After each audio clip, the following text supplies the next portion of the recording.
Hi, we're in Wooburn Green today, High Wycombe, for another one of our Vixen customer case studies. We've come to meet Charles Dunn, who's a motor engineer, and his team. They've got a Vixen Aquablast 1215. Let's go meet Charles, meet the team, and see how the Aquablast integrates into their business.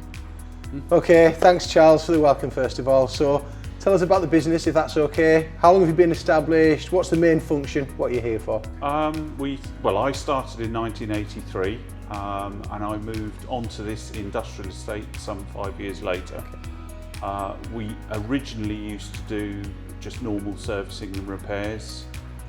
We've now moved into more specialist work, which involves the cleaning and blasting of engine components and car components, and hence buying the Aquablast to lift it up a level. Yeah. And it's worked very, very well. I was a bit surprised when I first came. It's like a bit of a labyrinth down here, isn't it, with the tunnel network and everything. Yeah. Then you open the doors and there's what look like German touring cars on the ramps, and there's an Ultima in the other way. We'll go in there and look at that in a minute if that's okay as well, and have a chat about those cars. So tell us a bit about what do you do with those cars specifically? What are they in there for at the moment? The Ultima's just in for running repairs. Okay. And both the BMWs, we're just continually doing upgrades every year. There's something else to improve, better brakes, better suspension, faster engines. Yeah. It never stops with racing. We're next to the Aquablast 1215, so tell us about that. What made you choose Vixen first of all? I went on the internet, had a look, and this one seemed to come out tops. Good. So got onto the factory, and we have actually spec'd this one up quite a lot. We had 2 doors put on it so that you can load it from either side. Yeah, noticed that. Yeah, it just makes life easier really. Okay. So. And what do you use it for specifically? So you've got the cars in the workshop, engines are out quite a lot of the time, I guess, and they're around the bench, they're stripped. Tell us what you do with the Aquablast, with the engines. Mainly all the aluminium components on an engine. So anything that's a casting would get Aquablast. Okay. And it tends to bring it up as almost as the day it was made, as it were. So. Yeah. Is it kind of replaced a process that you would have had in the past, or has it allowed you to do something completely new then? It's completely new, because in the old days we just used to use a wire brush and a lot of elbow grease, and you never got the results you wanted. Whereas with this, it's done. It looks superb. From which perspective as well? Is it an aesthetic thing? Is it because you want the components to look better, or is it a function? Does it allow you to look for cracks in them, that kind of thing as well? Yes, we have found a crack. Only one in an inlet manifold on a V8 engine as a result of aquablasting, but it's aesthetics. The engines have to, if you're building one, it has to look right. And it's just better, everything's lifted up a level.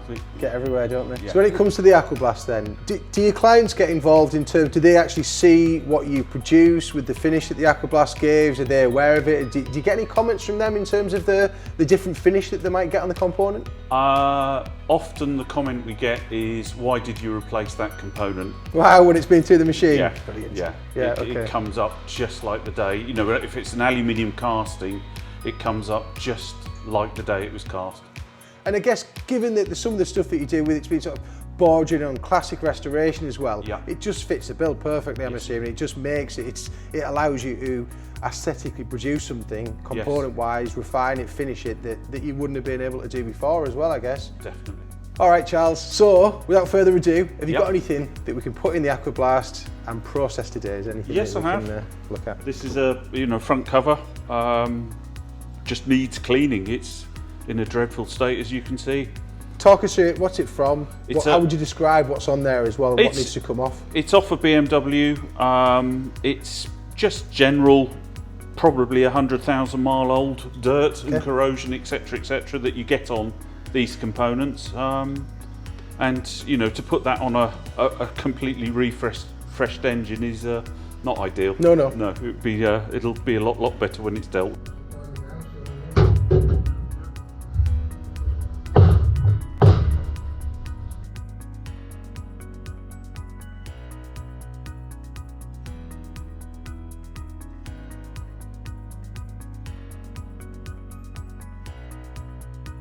You've had time to process it now in the 1215.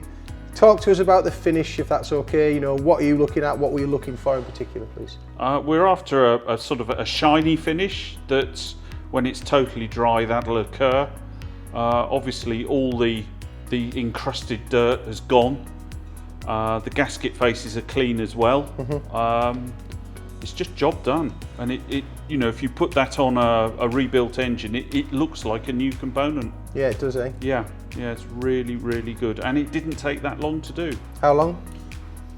6 or 7 minutes, Wow. I suppose. Okay, so there we go. Thanks to Charles Dunn and his team at Charles Dunn Motor Engineers for that. It's a bit of a labyrinth really, and it's quite fascinating to see what they've done behind us in this small workshop. They started off just servicing and repairs and that kind of thing, looking after customers' cars. And through Charles' son, his love of racing, he drives a BMW. They've basically started restoring, repairing race cars, building race cars, and they do some high-level prep here as well. What they use the Aquablast for, it's kind of the missing piece in their jigsaw. It's now allowed them to refresh components, revive things, and bring them back to a state that they just couldn't before, meaning they can give the engines back, the components, the chassis work, the suspension, etc., back to a customer, back on their car, pretty much revived and, you know, as new standard really. So it's good to see how it integrates into their business from that aspect. So thanks again to Charles, thanks again to his team, and best of luck to those guys for the future.